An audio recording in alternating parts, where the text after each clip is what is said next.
Dark Souls 3, we need to talk. This is a special game. Like Dark Souls 1 and Demon Souls, it's an absolute madness. Improvements in every way, whether it's the map design, the character models, the armor sets, the weapons, the NPC interactions, it's all been improved. I'm glad I played Dark Souls 3 before Elden Ring came out though, because there was a big jump from Demon Souls, Dark Souls 1 to like Dark Souls 3, and I reckon there's gonna be a similar jump from Dark Souls 3 to Elden Ring. So I'm glad I kind of got in there on 3, so I kind of know the mechanics and I'm not feeling all overwhelmed and stuff, you get me, when the new thing comes out. Why is this game so good? This game is epic and I'm trying to put my finger on it. I mean, swords, check. Armor, check. Dragons, check. Knights, check. Monsters, check. Dungeons, check. Like, it's got everything you need in a fantasy world game, innit? Like, it's a game. Dragons, sword, shield, done.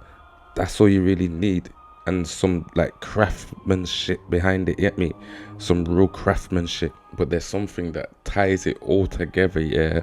And that's the lore. It's not shoved down your throat either, which is so good. Like, I like that. I don't like a million cutscenes, just having story drilled into me, innit? With this game, the lore's hidden behind NPCs, rings, armor sets, different items. And if you choose to, you can peel it all back and start to discover what's going on, who's who, what belongs to who. I mean, this story seems to go back to the ancients. Like I said, it's up to you if you want to put it all together. This is the work of a writer who knows how to build a world and allows you to be placed in there into a small part of the timeline. A timeline that spans maybe hundreds and thousands of years. As I'm recording this, I've literally got the final boss left. I nearly beat him yesterday. I got him down to like a centimeter of health in it, but it was quite late when I got to him, you get me? So by the time this video goes up, I would have clapped him in it. The bosses in this game are kind of crazy. That definitely steps up the bosses. Like, I thought in Dark Souls 1, Demon Souls especially, the bosses were quite easy in it.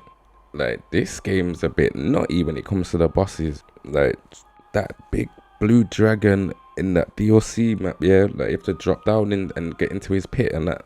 Can't remember his name, man. He was dreadful. He was getting on my nerves still, I'm not gonna lie. Like, it was kind of mad. I had to call back up. My bedroom had to come in there. He got clapped. Like, I had to just carry on back in it, and we got there in the end, to get me. I'm gonna have to like back my bedroom today as well, because he's just on a madness. His movements are all janky. There's no lift back on his attacks. He just runs into you, knees you. Anything that hits you just takes all health. And then he starts spazzing out with the like fire mixed with black laser beams everywhere. Like, it's crazy. Like, at the beginning, when you first start playing this game, every enemy's gonna feel like a boss in it. And then you're gonna come across a new enemy, yeah, and it's gonna feel like a mini boss, you get me? But then you're gonna get to the end of the map, yeah, and then you're gonna see who the true boss of that map really is, you get me? That's kind of how this thing works, isn't it?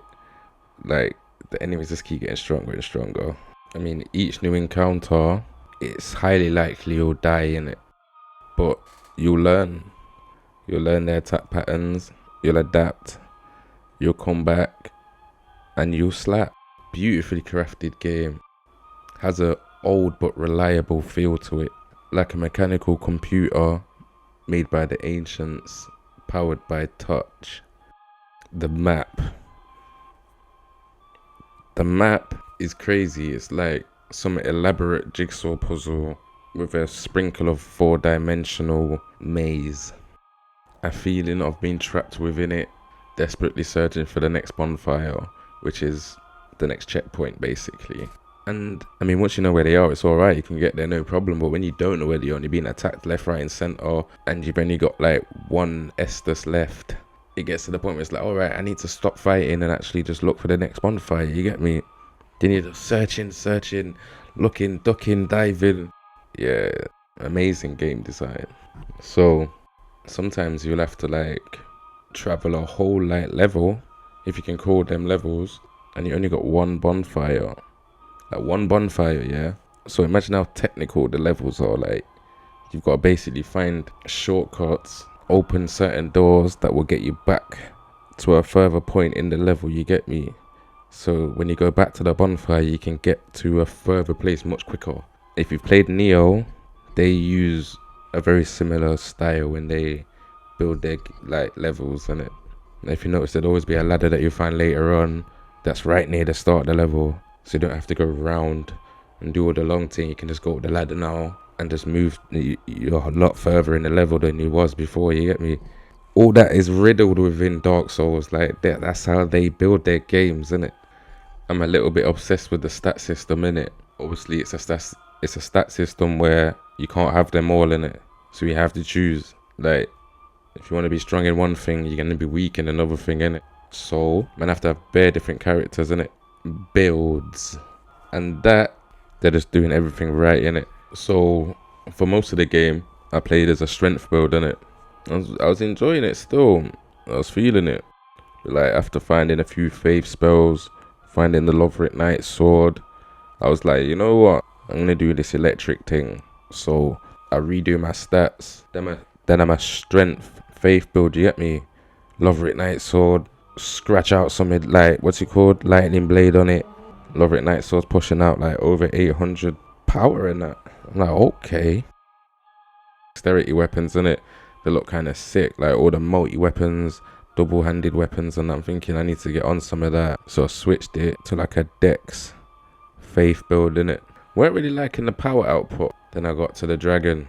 Had to switch up the stats again. Switched them to like a magic build in it. Misted this crap out of him in it. I just misted him. Missed everywhere. Yeah, I had to get like real petty with him still. Cheese. Like, I reckon like on the next, like the +1 playthrough, I'm gonna leave it on magic for a bit.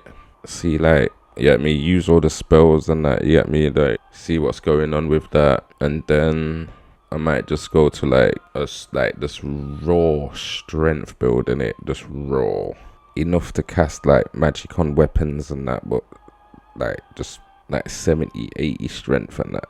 Wham smash, you get me? And just let this be the strength playthrough, you get me? Weapons, like there's something that the weapons are sick in this game, innit? Like, you get classic swords like claymores and like rapiers, bastard swords, stuff like that, yeah. But then you get like mythical looking swords like that resemble Excalibur, and you get me, or like mad like volcano swords and massive hammers and stuff, you get me? Death scythes, also, like, there is way more weapons in Dark Souls 3 than any of the other like From Software games I've played in it. Bearing in mind I've only played Demon Souls and Dark Souls 1, which are like the old ones in it. So in this one, in Dark Souls 3, they've added weapon arts in it, changed the whole game. It's just flipped everything. Like, now each weapon's got its own like special skill on top of like its usual moveset, you get me? And these can be like armor breaking moves to like poise giving moves. It could be like just a special ability. Like, it's mad. Especially like some of the boss soul weapons, they all do unique things in it. A game that can truly be called a fantasy action game in it. I've not tried all the weapons, but I'm gonna definitely enjoy peeling back everything this game's got to offer. And that includes all the weapons. Like, I need to use all of them, even the one that's based on luck. Like, and the replayability on this game is 10 out of 10. I already can't wait to just like do the +1 in it. I also need to get my vigor mad high so I can like wear all the armor, like all the sit armor. I might have to wait for a dexterity build to do that though, but I might just grind out the stats and just do the heavy armor and heavy weapon thing in it.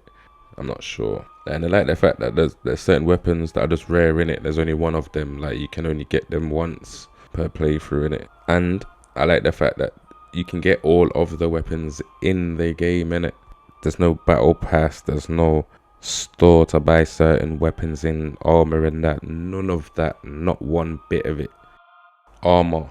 So the armor in this game, like I said before, big improvements. I like the armor in Demon Souls and Dark Souls, innit? But I don't really remember there being a lot of cloth.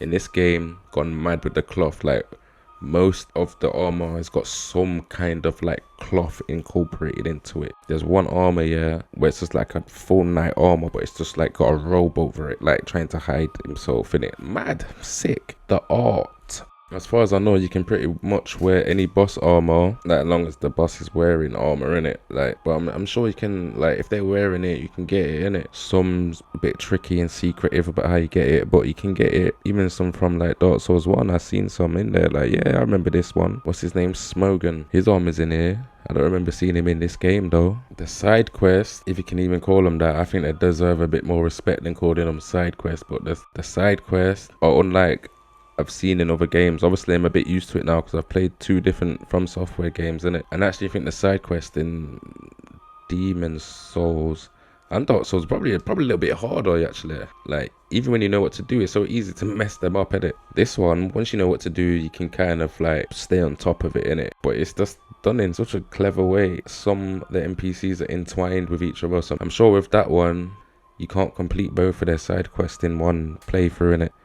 Can have to pick. But I love that, like encouraging like more playthroughs and that, and it's not just forcing the playthrough down your throat. You genuinely want to do it. This game is large and dense with lore and secrets. This is clearly done on purpose to allow like self storytelling in it. The creator of this game once said, yeah, that he used to watch like American films, and like because he didn't know how to read English, he just make up his own story in his head, in it. Now, go figure. Like, go figure in it. Like, he does this on purpose. Like, all this ambiguity is like, it's part of the framework. And so it's no coincidence that this guy leaves so much of the narrative for self-interpretation. And it's funny because I used to do this with like Japanese kung fu films, innit? Yeah, me, man was a youth. Man weren't really looking to like read subtitles and that. Sometimes there weren't no subtitles. Man still watching it, make up their own story. I know what's going on. No. I love Japanese games, innit? Like whether it's like action-based fighting games or fantasy, innit? Like I reckon their version of fantasy, in my opinion, is unmatched. If I was to say one bad thing about this game,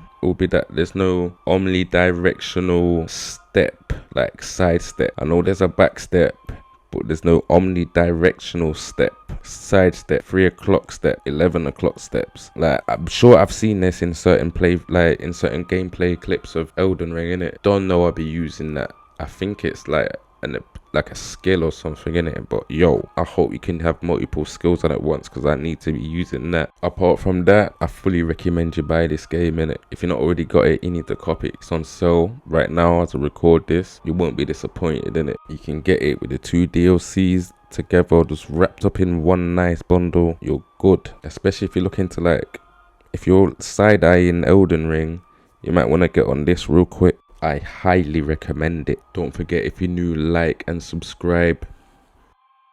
Gone.